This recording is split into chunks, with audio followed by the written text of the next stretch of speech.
సంది తెలంగాణ పేరు ఎట్లా వినబడ్డది? దేశంలో ఏడికి పోయినా తెలంగాణ పేరే వినిపించేది. ఢిల్లీలో ఉన్న పార్లమెంట్ కాన్సెల్లి గల్లీ దాకా మన తెలంగాణ గురించే మాట్లాడుకునేటోళ్ళు. కానీ అంతా అయిపోయిందిలా. ఇక మన తెలంగాణ మాట వినబడుడు కట్టమే. కానీ నాకైతే మస్తు బాధ అవుతున్నది. మన రాష్ట్రం అంటే ఎంత కథ ఉంటుండే, ఇప్పుడు ఇట్లా అయిపోయింది. ఇన్నేళ్ల సంది ఢిల్లీలో ఉన్నోళ్ళని సుతం వణికిచ్చింది మన తెలంగాణ పేరు. ఏ లెక్కల తీసుకున్నా మనను గొట్టేటోడే లేకుండే.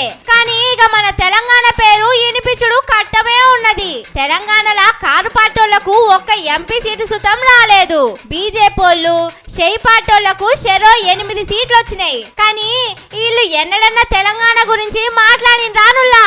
తెలంగాణ అని చెప్పుకుంటానికే నాదాన అయ్యేటిది వాళ్ళకు.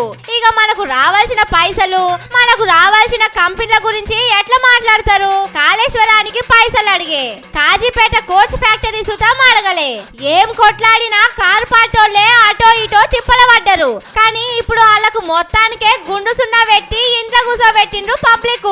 మరి ఇప్పుడు ఢిల్లీలో మన గోసలు ఎవరు మాట్లాడతారు అనే ముచ్చట మీదనే మస్తు బాధ అవుతున్నది.